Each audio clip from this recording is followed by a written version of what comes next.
오늘 주제는 회개에 대한 내용인데요. 우리가 또 9월달 테슈바 또 새해를 준비하고 대속죄를 준비할 때 회개를 또 해야 되니까 또 회개에 대해서 말씀 나누고 또 우리 또 열방의 운반자 또 새롭게 시작하기 위해서 또 회개를 짚고 이렇게 깨끗하게 시작했으면 좋겠습니다. 그래서 수많은 남자들과 음행을 하고도 다시 돌아오려느냐. 음행을 가볍게 여겼다. 그렇죠? 음행을 하면서도 배신한 유다는 돌아오는 척만 했다. 진심으로 돌아오지 않았다. 배신한 이스라엘보다는 신실하지 못한 유다가 더 나쁘다. 이렇게 표현을 하고 있어요. 죄를 짓는 것을 다른 남자와의 음행으로 간음한 여인으로 묘사를 하고 있는데요. 예수님이 우리의 신랑이시죠. 그래서 우리가 다른 남자를 만나서 음행했다는 것으로 우리의 죄와 연결이 되는 거예요. 중요한 것은 그것을 제대로 알지 못하기 때문에 내가 얼마나 많이 음행을 했는지를 모르고 그것이 얼마나 심각한 상황인지 모르니까 가볍게 여기고 왔다 갔다 한다는 얘기죠. 그래서 이것은 다른 종교로 가는 게 아니고 겉으로는 종교적인 행위가 계속 있는데 마음에 대한 얘기예요. 마음에 대한 얘기. 그래서 우리가 또 그 찬양도 했잖아요. 예수님만을 더욱 사랑, 누구보다 더 사랑, 무엇보다 더 사랑, 평생에 계속 사랑, 죽을 때도 사랑하시고 천국에 가서 내가 예수님 사랑했다 이렇게 고백을 했는데 예수님 사랑, 네. 네. 의지하는 대상이 바뀌고 사랑하는 대상이 바뀌는 거예요. 우리의 마음 속에서 우리가 남편을 어떻게 받아들여요? 제가 남편이죠. 여자 입장에서는 제가 잘 모르겠지만은 이제 어떤 인정해 준다든지 존경한다든지 사랑하는 대상, 의지하는 대상으로 보통 아내가 남편을 이렇게 바라보는 것 같아요. 그래서 그런데 만약에 그 아내에게 어떤 문제가 생겼을 때 남편에게 연락을 하지 않고 다른 남자에게 연락을 했다. 그렇죠? 네, 다른 남자라고 하면 좀 심한데 만약에 다른 남자가 의사야. 의사와 약사 아니면 부모님이야. 아빠야. 아니면 교회 친한 장로님이야. 아니면 교회 내가 다니는 담임 목사님이야. 이렇게 됐을 때 남편에게 의지하는 게 아니고 다른 남자 의사, 약사, 뭐 부모님 이렇게 했을 때 남편의 기분이 어떨까? 남편이 그 나중에 그 사람한테 들었어. 담임 목사님이 권사님이 이런 얘기를 나한테 했는데 장로님 하셨습니까? 이렇게 얘기를. 기분이 안 좋겠죠. 남편보다 더 멋져 보이는 남자가 있다. 어떤 연예인이라거나 아니면 이제 멀리 떨어져 있는 뭐 우리 외국인 목사님들 많이 좋아하죠. 그래서 뭐 자연스럽게 막 칭찬한다든지 그럴 때 있죠. 남편의 입장에서는 기분이 좋지 않더라고요. 저도. 그 예수님도 그런 입장이시지 않을까 생각 들고 또 이제 아내가 다른 남자를 막 멋있다고 해. 막 존경한다 그래. 이렇게 한다든지 그것이 남편도 아는 담임 목사님이라 할지라도 남편이 기분이 나쁘겠다. 그렇죠? 남편도 같이 다니는 교회 담임 목사님을 아내가 존경한다 그랬을 때 남편이 기분이 안 좋을 것 같아요. 제 입장에서 보니까. 그렇더라고요. 그러니까 그게 예수님의 마음일 것 같아요. 제가 남자로서 얘기해 드리는 거예요. 잘 참고하세요. 네. 이게 내적인 문제라는 거예요. 종교를 바꾸는 이런 차원이 아니고 교회를 다니고 있지만 우리의 마음에 대한 문제라. 겉으로는 결혼 생활이 유지되고 있지만 다른 대상을 더 인정하고 존경하고 더 사랑하거나 더 의지하게 되는 우리의 마음의 문제다. 그런데 그것을 우리가 가볍게 여긴다는 얘기죠. 왜 가볍게 여겼을까? 3장 5절에 보니까 3장 5절 시작. 하나님은 끝없이 화를 내시는 분이 아니다. 언제까지나 진노하시는 분이 아니다 하면서 온갖 악행을 마음껏 저질렀다. 아내가 막 이렇게 뭐 저 연예인 멋있네 그럼 남편이 야 여자야 막 화를 내. 그러면은 얘기 못할 거 아니야. 아내가 무서워서 뭐 말만 하면 남편이 뭐 하는 거야 이렇게 하면은 네. 그렇지만 그 아내가 남편이 화낸다고 이 마음이 돌아가는 게 아니라는 얘기겠죠. 그렇죠? 강제로 그 마음을 바꿀 수 없는 거잖아요. 주님께서 이 아내가 남편이 아닌 다른 남자를 막 좋아하고 존경하고 인정한다고 했을 때 그 남편이 바로바로 화를 내지 않는다는 얘기. 지금 이 얘기예요. 하나님은 끝없이 화를 내는 분이 아니야. 진노하시지 않아. 그러면서 악행을 저질렀다는 얘기예요. 그러니까 주님께서 순간순간 우리한테 화를 내지 않는다고 해서 기분이 좋으신 게 아닐 수 있다는 얘기예요. 순간순간 강제로 하실 수는 없으니까 주님은 우리에게 인격적이시기 때문에 우리가 회개하고 돌아오기를 바라신다.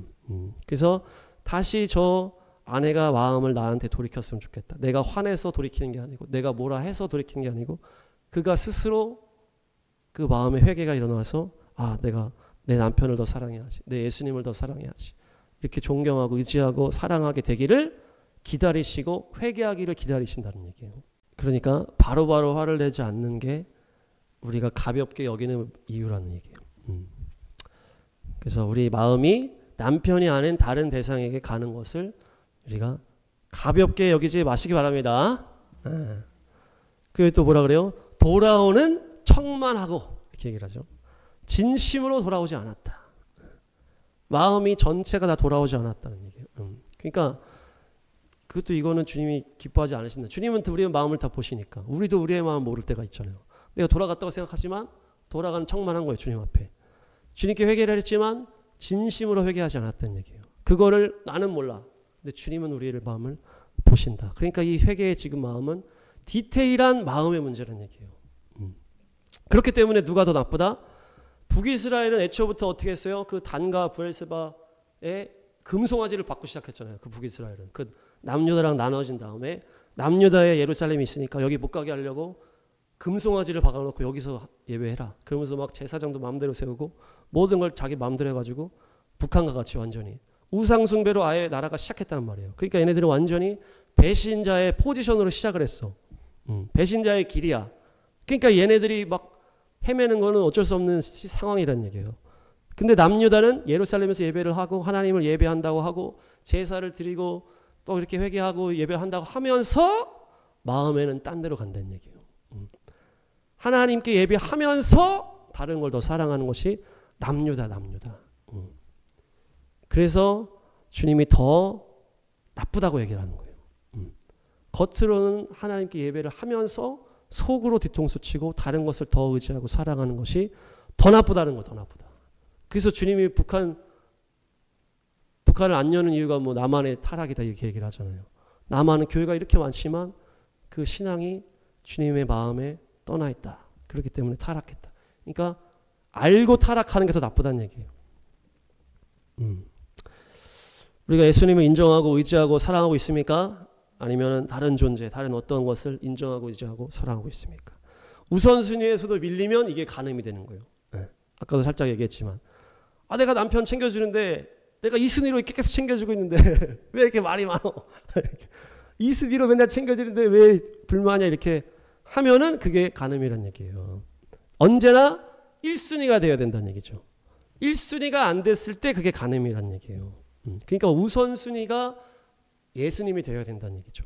그래서 제가 예전에 진로에 대해서 20대 때 막 고민할 때가 있었는데 아버지에게 말하지 않고 명절에 큰아버지한테 먼저 말을 한 거예요. 아버지가 뭐 집에 잘 안 오신 적도 있었지만은 이 어떤 뭐 명절에 이런 얘기를 하게 되잖아요. 근데 아들이 아버지한테 먼저 얘기를 하지 않은 상태에서 큰아버지한테 먼저 얘기를 한 거예요. 명절에 뭐 너 앞으로 어떻게 할 거냐 이렇게 했을 때 아버지가 듣지 못한 얘기를 내가 하니까 아빠가 열받아가지고 나중에 막 엄청 화내셨어요.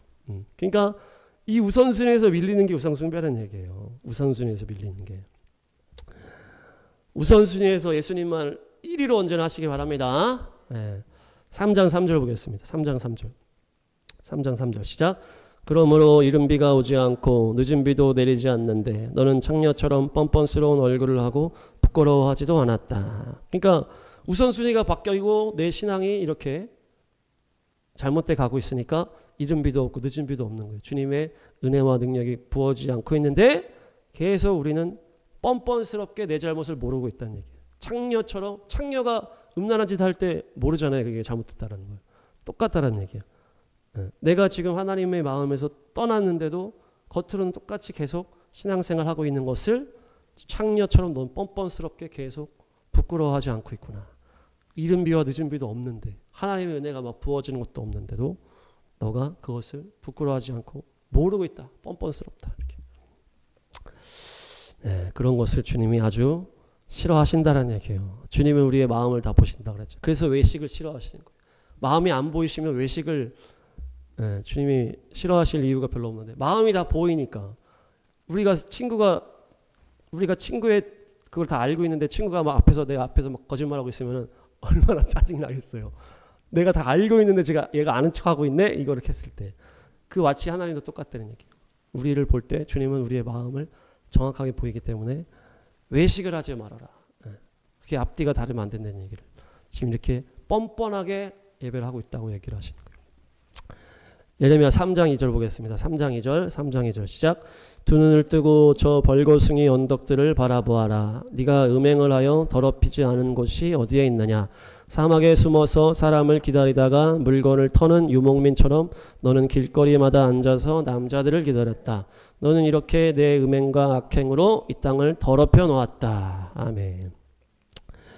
수많은 언덕들을 봐라. 네가 음행하지 않은 곳이 어디 있냐. 네가 더럽히지 않은 곳이 어디 있냐. 이렇게 얘기를 하는 거예요. 이것이 산당 예배와 연결이 되는 표현입니다. 산당 예배. 개인적인 산당 예배가 지금 이 얘기를 하는 거예요. 개인적인 산당의 예배는 뭐예요? 주님과는 상관없는 예배였다는 얘기예요. 다른 신을 우상 숭배하는 게 아니고 자기가 만든 신을 예배했다는 얘기예요. 자기의 뜻을 위해서 종교적인 행위를 했다는 것으로 연결이 되는 게 산당 예배입니다. 산당 예배. 성경에서 산당을 통해서 예배하는 것이 하나님의 뜻과는 상관없다는 얘기예요. 개인의 욕심으로 예배를 드리는 거예요. 예루살렘 성전에서 하나님의 뜻 안에서 예배하는 게 아니고 자기 원하는 곳에서 여기 산이 좋네. 여기 나무가 좋네. 여기서 예배해야 되겠다. 하나님의 이름은 부르지만 뭐예요? 자기가 하는 거예요. 자기가. 자기 뜻에 합한. 자기 뜻을 이루기 위해서 하나님을 이용하는 이게 기복신앙이겠죠. 자기 욕심을 하나님께 받아내기 위해서 이곳에서 내가 예배를 해야 되겠다. 주님께. 이렇게 얘기를 하는 거예요. 그게 우상숭배의 음행이라는 얘기예요. 모든 푸른 나무, 푸른 산, 높은 산에서 모든 우상숭배, 네가 음행하지 않은 곳이 어디 있냐 이렇게 얘기를 하는 거예요. 어디나 가면서 계속 자기를 위한 예배를 드렸다는 얘기예요. 불교, 이슬람교를 섬겼다는 얘기가 아니고 하나님을 숭배하는데 어떻게 했다? 자기를 위한 하나님을 숭배했다는 얘기예요. 자기의 부유함과 내 즐거움과 쾌락, 내 명예를 위해서 하나님을 예배했다는 얘기예요. 그것은 잘못된 산당 예배다 얘기하는 거예요. 그렇게 안 한 것이 어디 없을 정도로 그렇게 우리가 많이 했다는 얘기예요. 자기의 뜻을 이루기 위해서 하나님을 내 뜻에 맞추기 위해서 예배하고 산당 예배. 그럴싸해 보이는 장소에서 자기를 위해 명예를 위해 자기 재정을 위해 자기 뜻을 위해서. 정리하면 하나님의 뜻을 위해서 한 게 아니고 자기 뜻을 이루기 위해서 온통 정성을 들이고 온통 다니면서 그렇게 예배했다는 얘기예요. 그래서 처음으로 아까 돌아가면 남편이 아닌 다른 누군가를 존경하고 사랑하고 의지한다고 그랬잖아요. 그게 왜 그럴까요? 왜 그럽니까? 그게 뭐예요? 그 사람들이 남편보다 나한테 유익하다고 내가 생각하는 거예요. 내가 볼 때 내 남편보다 저 남자가 낫다는 얘기예요. 내 기준이죠. 내 기준. 내가 정해놓은 기준에 저 유명한 사람이, 저 목사님이, 저 훌륭한 사람이, 저 연예인이 내 옆에 남편보다 더 낫다고 내가 판단하는, 그게 내 기준에서 판단을 하는 거죠. 남편이 괜히 소외당하고 무시당하는 게 아니고 그 중심에 누가 있다? 내 중심이 있는 거예요. 내 중심. 그건 아내 중심이겠죠. 아내 중심. 지금 남녀로 나눠서 이렇게 하는 게 아니고 예수님을 중심에 두고 지금 얘기를 하는 거예요. 아내 중심이라는 거예요. 아내 중심. 그것이 자기 중심으로 판단하기 때문에 예수님보다는 다른 것들이 더 눈에 들어오고 더 의지할 대상인 것처럼 느껴지는 거예요. 그것이 산당 예배와 연결이 된다. 결국에는 남편 중심이 아니고 아내 중심, 예수님 중심이 아니고 내 중심이 됐을 때 이것이 우상이요 산당 예배다. 네. 내 중심의 예배를 다 오늘 깨시기 바랍니다. 네. 주님을 섬기는 것의 핵심은 뭐다? 내가 부인되고 내 뜻이 아니고 내 영광이 아니고 내 기준들이 아니고 주님의 뜻, 주님의 나라, 주님의 중심, 주님 중심의 사고라는 거예요. 주님이 원하시는 게 뭔지를 분별하는 것이 주님이 받기에 합한 예배다. 그래서 우리가 계속 기도하잖아요. 보혈로 우리를 씻으시고 우리의 교만과 악함을 통에 불로 태워주셨어. 우리가 있으면은 이게 헛된 예배가 되는 거예요. 주님만이 나타나시는 예배가 되어야 된다. 하늘에 천국이 임할 수 있는 거는 이 땅에 세상적인 게 없어야 천국이 임할 수 있다고 그랬죠. 그래서 얼마나 우리가 수많은 시간 가운데 수많은 교회들이 자기를 위한 산당 예배를 드렸을까. 그러니까 마태복음 7장에서 내가 도무지 너를 모르겠다고 이 비극적인 얘기가 그렇게 나오는 거예요. 하나님을 섬기면서 막 사역을 했다가 전에 그 사역자가 얘기하는 거 아니에요. 네가 귀신도 쫓아내는데 내가 너를 도무지 모르겠는데. 왜요? 자기 중심으로만 하나님을 예배했다는 얘기예요. 하나님에게는 관심이 없었고 하나님이 중심이 아니고 자기 중심으로 계속 하나님을 예배한 거예요. 자기 부인이 되지 않으면 주님을 노래한다 할지라도 주여 주여 한다 할지라도 산당 예배일 뿐이다. 열왕기 상하를 보면 수많은 왕들이 나오는데 북이스라엘은 처음부터까지 계속 금송아지 세워놓고 타락의 길을 갔다고 그랬잖아요. 그 중간에 엘리야 엘리사 나오면서 막 이렇게 기본적으로 한계가 있어요. 북이스라엘은 왕들도 그렇고 계속 악한 왕이 계속 북이스라엘. 근데 예루살렘 있는 이 남유다는 어때요? 남유다에는 다윗의 계보를 이어서 막 좀 좋은 왕들도 나왔다가 나쁜 왕도 나왔다 왔다 갔다 한단 말이에요. 근데 우리가 히스기야 요시아와가 잘했다는 건 다 알고 있잖아요. 근데 중간중간에 아쉬운 사람들이 쭉 있는데 그 사람들이 딱 놓친 게 뭐다? 산당 예배, 산당 예배. 자, 왕상 15장 가보겠습니다. 열왕기상 15. 그렇다고 해서 산당이 모두 제거된 것은 아니지만 주님을 사모하는 아사의 마음은 평생 한결같았다. 아사 왕의 얘기예요. 이 아이러니한 표현이 나오죠. 주님을 사모하는 아사의 마음은 평생 한결같았는데 산당이 제거된 것은 아니다. 이렇게 얘기를 하거든요. 자기 부인이 끝까지 온전하게 되지 못했다는 얘기예요. 근데 뭐가 있었어요? 주님을 향한 마음은 평생 한결같았다는 얘기예요. 이게 아사 왕의 이 부족한 부분입니다. 너무 슬픈 내용이에요. 평생 주님을 향한 사랑으로 살았는데 끝까지 2%가 부족한 삶을 살았는 거예요. 끝까지 자기 중심의 믿음이 깨지지 않았다는 얘기예요. 자기가 완전히 부인되지 못했다는 얘기예요. 그게 산당 예배. 지금 계속 나오는 거예요. 이제 보면 22장 43절 왕상 22장 43절 여호사밧은 자기의 아버지 아사가 걸어간 길에서 벗어나지 아니하고 그 길을 그대로 걸어서 주님께서 보시기에 정직하게 행하였으나 그가 산당만은 헐어버리지 않아서 백성은 여전히 산당에서 제사를 드리며 분향하였다. 여호사밧 왕도 우리가 유명하잖아요. 정직하게 행했다. 아사 아버지의 길에서 계속 잘 했다는 얘기예요. 주님 보시기에 정직하게 행했으나 산당은 헐어버리지 않았다. 여기 딱 나오잖아요. 이것도 슬픈 표현이에요. 정직하다는 게 어떤 성품적인 어떤 정직함으로 주님을 그렇게 예배했다는 얘기예요. 그런데 결국 산당은 해결하지 못했다. 끝까지 자기 중심에서 헤어나오지 못했다. 우리가 여호사밧 보면 어때요? 미끄러진 경험에 맞잖아요.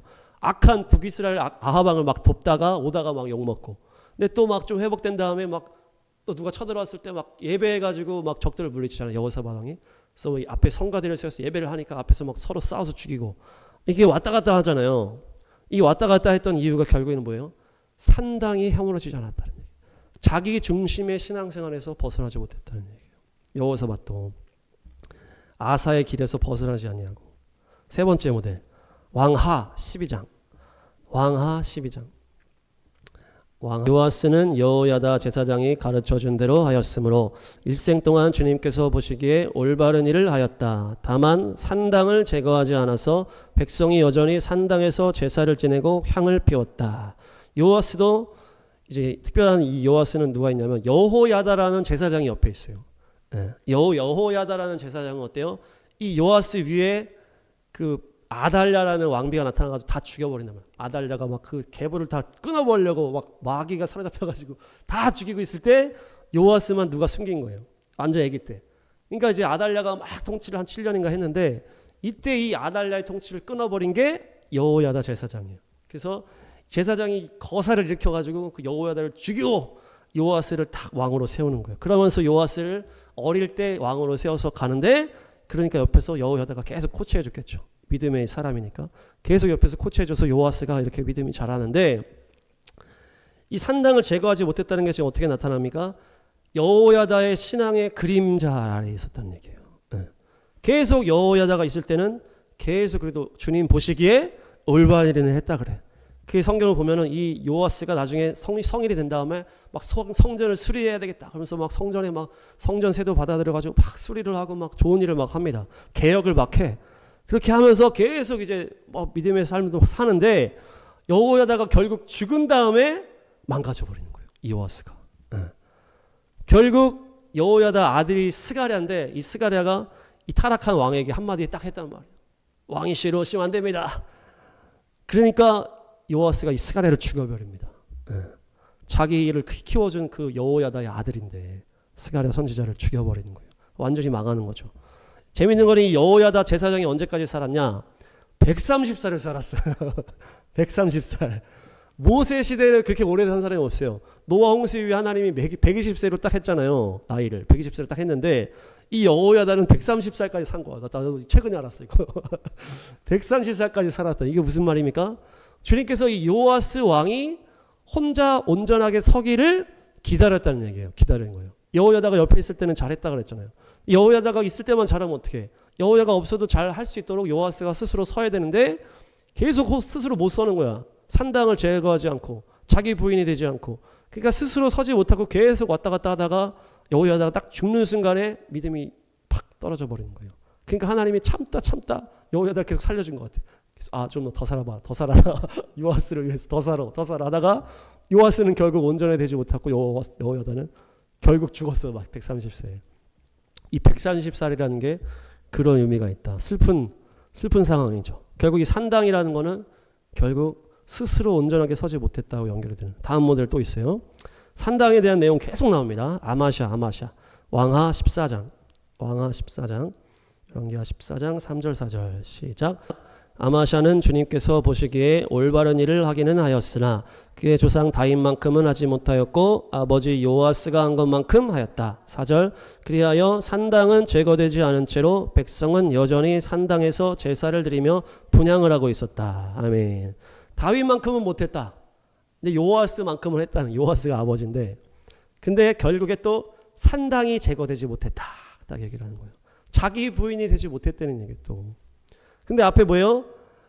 요아스만큼 주님 보시기에 올바른 일을 했다라는 거예요. 주님 보시기에 올바른 일을 했다니까. 주님을 향한 마음도 변하지 않았다니까. 근데 산당이 계속 제거되지 못했다는 얘기예요. 결국 자기 중심적인 신앙생활이 계속 이어져 갔다는 얘기예요. 다음 또 모델 또 나와요. 계속 나와요 이게. 왕하 15장 3절. 아사랴 왕이야. 아사랴 왕. 왕하 15장 3절 4절 시작. 그는 자기의 아버지 아마샤가 한 모든 일을 본받아 주님께서 보시기에 올바른 일을 하였으나 4절 산당만은 제거하지 않았어. 그때까지 백성은 여전히 산당에서 제사를 드리고 분향을 하였다. 계속 이어지죠. 지금 요아스, 아마샤, 아사랴 계속 이어지는데 산당을 제거하지 못한 게 계속 이어지는 거예요. 대대로 이어지는 거예요. 그러니까. 근데 또 여기 또 나오죠. 주님 보시기에 올바른 일을 했다. 그런데 또 산당은 제거하지 못했다. 이렇게 되는 거예요. 그러니까 이 산당 제거가 안 되는 게 뭘로 흘러가요? 대대로 흘러가는 거예요. 대대로. 온전한 믿음이 없으니까 이게 그림이 본받을 사람이 없으니까 그런지 계속 대대로 흘러가는 거예요. 자기 중심이 깨지지 않는 것들이 계속 흘러가요. 또 어떻게 흘러가요? 백성들에게 다 흘러가는 거죠. 지금 말씀 보니까. 백성이 계속 산당에서 제사했다. 왕이 하면 다 백성들도 하는 거예요. 계속 모든 백성에게 흘러가고 대대로 흘러가는 것이 산당이 깨지지 않는 이 부족한 애매한 끝까지 완전해지지 못하는 이 산당. 저는 예전에 이 말씀 준비 공부할 때 예전에 이게 TV가 아닐까 이런 생각이 있었어요. 산당이 계속 이 문제거든요. 그래서 산당이 뭘까? 그런데 그때 당시에는 주님이 감동 주신 게 TV가 아닐까. 왜냐하면 우리가 TV에 대해서 되게 약간 좀 안일하게 생각하죠. 사람들이. 교회를 다녀도 TV를 그냥 자연스럽게 보잖아. 근데 이것이 어떻게 보면 되게 우상스러운 건데 우리가 그냥 너무 자연스럽게 하는 것이 산당과 같은 게 아니라 이렇게 연결했는데 이번에 설교 준비하면서 주님이 자기 부인의 문제라는 거예요. 내가 부인되지 않은 게 바로 산당의 예배다. 그러니까 인간이 참 연약한 것 같아요. 자기 부인이 계속 안 되는 거예요. 신앙생활도 하고 있고 주님 보시기에 올바른 일도 하고 있고 성전 청소도 하고 정직하게 행하고 성품도 좋고 주님을 향한 마음도 사랑도 있지만 결국 자기 부인이 안 될 수 있다는 얘기예요. 자기가 끝까지 부인되지 않는 신앙생활이 될 수 있다. 이게 그렇게 어려운 거예요. 남유다에 내놓으라 할 만한 왕들이 계속 그것을 이루지 못했어. 그래서 이렇게 온전하지 못해서 심판대가 있나 생각 드는데 참 이게 어려운 문제구나. 서로 인사하겠습니다. 자기 부인이 되셨습니까? 좋은 케이스로 누굽니까? 히스기야 왕이 있어요. 왕하 18장. 왕하 18장. 히스기야 왕. 자, 시작. 이스라엘의 엘라 왕의 아들 호세아 제3년에 아하스의 아들 히스기야가 유다 왕이 되었다. 그가 왕이 되었을 때에 그는 25살이었다.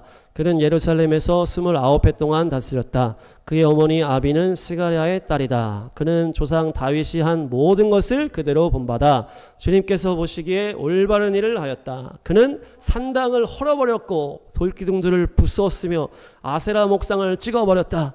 그는 또한 모세가 만든 구리뱀도 산산조각으로 깨뜨려 버렸다. 이스라엘 자손이 그때까지도 느후수단이라고 부르는 그 구리뱀에게 분향하고 있었기 때문이다. 그는 주님이신 이스라엘의 하나님만을 신뢰하였는데 유다 왕 가운데에는 전에도 후에도 그만한 왕이 없었다. 아멘. 너무 통쾌하죠? 그는 산당을 헐어버렸고 계속 그 전에 산당을 없애잖아. 산당을 없애 계속 그랬는데 히스기야 때 산당을 없애버렸고 다윗이 한 그대로 본받았다. 주님이 제일 잘하는 왕이 이제 다윗이잖아요. 다윗의 그대로 본받았다. 산당을 헐어버렸다. 너무 후련하죠? 자기 부인이 완성된 왕이다. 근데 히스기야 왕이 누구랑 연결되는 거예요? 예수님과 연결되는 왕이에요. 전후로 그만한 왕이 없다라는 칭찬과 다윗의 계보를 이었다. 산당을 제거한 왕이다. 산당을 제거한 분은 누구밖에 없습니까? 결국 예수님밖에 없는 거예요. 자기 부인을 이룬 사람 누구밖에 없어요? 예수님밖에 없는 거예요. 겟세마네 동산에서 피가 땀처럼 흘러나올 때까지 자기를 부인하고 자기를 완전히 그 감람 유가들처럼 빻아서 3번의 기도를 통해 완전히 부인하고 내 뜻이 아니요 아버지의 뜻대로 하기 원합니다 하면서 십자가로 가신 거 아니에요. 자기 부인을 성공하신 분이 우리 예수님이시다. 할렐루야.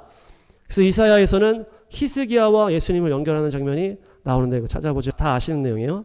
다윗 왕실은 들으십시오. 다윗 왕실은 백성의 인내를 시험하는 것만으로 부족해요. 하나님의 인내까지 시험합니까? 주께서 다윗 왕실에 징조를 주실 것입니다. 처녀가 잉타의 아들을 낳을 것이요 그 이름을 임마누엘이라 할 것입니다. 이 말이 누가 들은 얘기예요? 그 히스기야 아버지가 들은 얘기라는 거예요. 물론 이것이 예수님의 동정령 잉태로 연결되는 예언인데 이것이 바로 성취된 건 바로 히스기야 왕이 태어난 거랑 연결되는 거예요. 한 아들을 줄 것인데 그 뒤에 또 내용이 나오는 거예요. 그러니까 이제 실제적인 역사의 성취로 이 히스기야가 나타나가지고 어떻게 해요? 산당을 없애버리고 완전히 개혁을 일으키는 이 왕이 되는 거예요. 결국 예수님과 연결되는 인물이 바로 히스기야 왕이다. 히스기야 왕. 그동안 계속 끈적끈적하게 끊어지지 않던 산당 제사를 히스기야가 딱 끊어버린 거예요. 그러면서 아수르의 침략도 이겼어. 그러면서 이 히스기야의 산당을 무너뜨린 이 개혁이 어디에 이루어진 거예요? 유월절로 이어지는 거예요. 유월절. 여기 가보겠습니다. 대하 30장. 역대하 산당을 끊어버리고 이제 절기를 지키는 곳으로 이어가는 거예요. 절기로. 역대하 30장 21절에서 24절 시작. 예루살렘에 모인 이스라엘 자손은 크게 기뻐하면서 이래 동안 무교절을 지켰고 그 기간에 레위 사람들과 제사장들은 날마다 주님을 찬양하며 웅장한 소리를 내는 악기로 주님을 찬양하였다. 히스기야는 모든 레위 사람이 주님을 섬기는 일을 능숙하게 하는 것을 보고 그들을 격려하여 주었다. 이렇게 이래 동안 주 조상의 하나님을 찬송하며 제사를 드린 다음에 온 회중은 다시 이래 동안에 절기를 지키기로 결정하고 이래 동안 절기를 즐겁게 지켰다. 유다의 히스기야 왕은 수송아지 1000마리와 양 7000마리를 회중에게 주고 대신들은 수송아지 1000마리와 양 10,000마리를 회중에게 주었다. 제사장들도 많은 수가 성결 예식을 치렀다. 25절 유다 온 회중과 제사장들과 레위 사람들과 이스라엘에서 온 모든 회중과 이스라엘 땅에서 온 외국인 나그네와 유다에 사는 외국인 나그네가 다 함께 즐거워하였다. 26절 다윗 왕의 아들 솔로몬의 날부터 이제까지 이런 일이 없었으므로 예루살렘 장안이 온통 기쁨으로 가득 찼다. 아멘. 히스기야가 산당을 제거하고 모든 우상을 없앤 다음에 한 일이 바로 절기 회복이라는 거예요. 절기 회복. 이 절기 회복이 그동안 솔로몬이 성전 세운 다음부터 없었다는 얘기 한 번도 계속. 그 이후부터는 솔로몬도 타락하고 계속 그냥 성전에서 절기를 지키지 않고 자기 중심의 예배를 또 드렸다는 얘기예요. 하나님이 명하신 하나님의 때를 기억하지 않았다는 얘기예요. 근데 이 산당 자기 중심의 그걸 깨트리고 나니까 뭐가 보이는 거예요? 하나님의 때가 보이는 거예요. 하나님의 절기가 보이는 거예요. 그래서 예수님이 6월절에 어린 양가 되신 것처럼 이 히스기야가 6월절을 딱 회복하는 거예요. 그러면서 이 무교절에 7일 동안 막 축제를 하고 막 절기를 지키면서 막 축제가 하니까 모든 백성이 기뻐하면서 여기 이방인들이 나오잖아요. 유다에 사는 외국인 이방인들도 함께 즐거워했다. 이스라엘과 이방인이 함께 즐거워하는 절기. 솔로몬 이후부터 이런 일이 없었다라는 얘기예요. 완전히 절기가 회복된. 그러니까 절기가 회복되는 거 뭡니까? 내 시간 중심이 아니고 하나님 시간 중심으로 바뀐다는 얘기예요. 그러니까 내 삶 중심에서 하나님 중심으로 바뀐 것에 증거가 되는 거예요. 이 절기를 지킨다는 얘기가. 그래서 우리의 삶에 뭐 지금 뭐 9월 뭐 이런 절기가 있지만 우리가 뭡니까?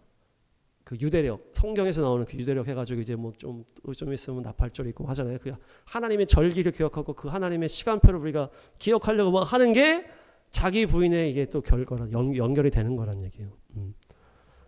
우리가 또 이스라엘에 관심을 갖고 그 편에 서서 하나님의 편에 쓰려고 하고 또한 자기 문제에 파묻혀서 있는 게 아니고 이 때를 발라보려고 하는 것도 이 산당이 제거돼서 우리가 갈 수 있는 길이라는 거예요. 마지막 때가 열리고 예수님의 재림이 열리고 이스라엘이 열리고 또 하나님의 그 시간표 절기들이 열리는 것도 자기 부인으로 인해서 들어갈 수 있는 거란 얘기예요. 그렇게 연결이 된다. 우리도 또 토라 포션 설교도 이렇게 막 하잖아요. 토라 포션이 하나님의 이 시간표에 대한 말씀이에요. 내 중심으로 내가 하고 싶은 설교하는 게 아니고 내가 느끼는 거 하는 게 아니고 하나님이 정해준 그거대로 하는 게 토라 포션 설교잖아요. 내 중심이 아니고 하나님 중심으로 하려고 하는 방향이라는 거예요. 절기도 마찬가지고 월삭도 마찬가지고 우리 교회 하는 것도 우리 먹고 살자고 교회 하는 게 아니다. 그렇죠? 하나님의 뜻 때문에 우리가 하는 거예요. 그것이 자기 부인된 신앙의 연속이라는 거다. 히스기야가 예수님과 연결이 되고 요시야 왕도 예수님과 연결이 되는데 요시야 왕하 23장 19절 시작. 이스라엘 왕들이 사마리아 도성의 언덕마다 세워 주님의 분노를 돋우었던 모든 산당을 요시야가 이렇게 헐었다. 그는 베델에서 한 것처럼 하였다. 더욱이 그는 그곳 산당에 있는 제사장들을 모두 제단 위에서 죽이고 사람의 뼈를 함께 그 위에서 태운 뒤에 예루살렘으로 돌아갔다. 21절 왕이 온 백성에게 명령을 내렸다. 이 언약책에 기록된 대로 주 당신들의 하나님께 감사드리는 6월절을 준비하십시오. 아멘. 요시야 말할 필요가 없죠. 히스기야보다도 더 완전한 부흥을 일으킨 왕이 요시야. 그래서 마지막 부흥을 여는 요시야다 이렇게 얘기를 했잖아요 우리가. 근데 재밌는 거는 히스기야에게도 성경에서 뭐라 그래요? 전무후무한 왕이다 이렇게 하고 요시야도 전무후무한 왕이다 이렇게 하거든요. 그러니까 히스기야가 나오고 요시야가 나오잖아요. 근데 후무하다고 표현하면 안 되는 거잖아요. 그렇잖아요. 히스기야가 나오고 요시야가 나오는데 히스기야한테 전무후무하다 이렇게 얘기하는 거예요. 그러니까 이 히스기야와 요시야가 결국 같은 인물을 상징적으로 보여주고 있다는 얘기예요. 히스기야와 요시야가 다 누구를 보여주고 있다? 예수님을 보여주는 사람이란, 예수님을 보여주는 인물이란. 전무후무한 왕은 예수님밖에 없잖아요. 그렇죠? 전무후무한 놀라운 예수님을 드러낸 사람이 바로 히스기야와 요시야. 23장 25절에 보니까 이와 같이 마음을 다 기울이고 생명을 다하고 힘을 다 기울여, 다 같이 23장 25절 시작. 이와 같이 마음을 다 기울이고 생명을 다하고 힘을 다 기울여 모세의 율법을 지키며 주님께로 돌이킨 왕은 이전에도 없었고 그 뒤로도 다시 나타나지 않았다. 이 전무후무하다 이런 표현인데, 특별히 요시야는 어때요? 이 므낫세 왕이 이 모든 죄악으로 완전히 끝까지 채워서 남유다의 심판을 다 확정했잖아요. 그 모든 죄악을 쓸어버리는 일을 하는 거예요. 이 요시야 왕이. 이 세상의 이 나라의 모든 죄악의 심판을 결정지은 모든 죄악을 쓸어버리는 일을 요시야 왕이 했다. 그러니까 이것은 뭡니까?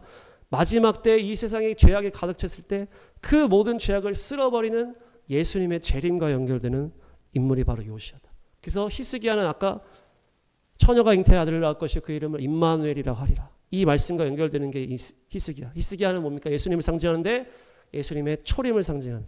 요시야는 마지막 부흥과 마지막 죄악의 심판을 상징하는 예수님의 재림과 연결되는 인물이다. 그래서 히스기야와 요시야는 예수님의 초림과 재림을 말하는 인물이다. 그래서 히스기야는 첫 번째 유월절을 지켰는데 어떻게 했어요?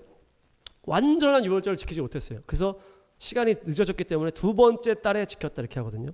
두 번째 달 유월절에 지키는 율법이 있는데 그때 지킨 거예요. 히스기야는. 근데 요시야는 어떻게 했어요? 율법 책까지 완전히 발견을 하고 완전한 유월절을 탁 지킨 거예요.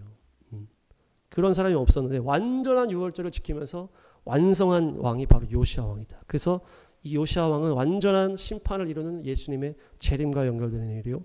마지막 부흥과 연결되고 마지막 심판주로 오시는 예수님과 연결되는 인물이 요시야 왕이다. 그래서 히스기야와 요시야는 예수님과 연결되는 인물이다. 할렐루야. 그래서 결국 산당을 제거하는 것은 누가 한다? 히스기야도 하고 요시야도 했지만 우리도 할 수 있겠지만 어떻게 한다? 예수님이 하신 것을 믿음으로 하는 거예요. 내 힘으로 하는 게 아니고 예수님이 하신 것을 믿음으로 하는 게 산당 제거하는 일이다. 내가 나를 죽여야지 계속 죽여야지 하는 게 아니고 예수님이 죽인 나의 죽음을 믿음으로 취하는 게 바로 이거예요. 이 산당의 문제를 해결하는 것이에요. 그렇게 되지 않았을 때는 아까 앞에 계속 얘기했던 것처럼 계속 내 중심으로 하니까 다른 우상이 마음에 들어오는 거예요. 내 중심으로 내 판단으로 계속 하니까. 내가 부인되고 남편 중심으로 예수님 중심으로 해야 이 우상이 안 들어온단 말이에요. 근데 내 중심으로 있으니까 계속 내 마음에 눈에 보이는 것들, 저 전문적인 사람, 더 좋아 보이는 것들로 계속 오는 거예요. 이게 내가 죽지 않았기 때문에. 내가 죽고 완전히 예수님 중심으로 바뀌어야만 우상이 없어지는 거예요. 그래서 이 산당을 제거하지 않으면 우리의 신앙이 열왕기상에 계속 나오는 것처럼 마음을 하나님께 신실하게 사랑을 하고 정직하게 행하고 대단한 일을 하고 의로운 일을 하고 하나님의 기뻐하는 일을 했지만 산당을 없애지 못했던 그런 계속 반복적으로 끝까지 자기 부인이 되지 않고 내 중심으로 했을 때는 우리가 온전한 믿음에 이르지 못한다. 그래서 예수님의 그 온전하심을 우리가 믿음으로 취해야 되는 거예요. 할렐루야. 그래서 그렇게 되면 어때요?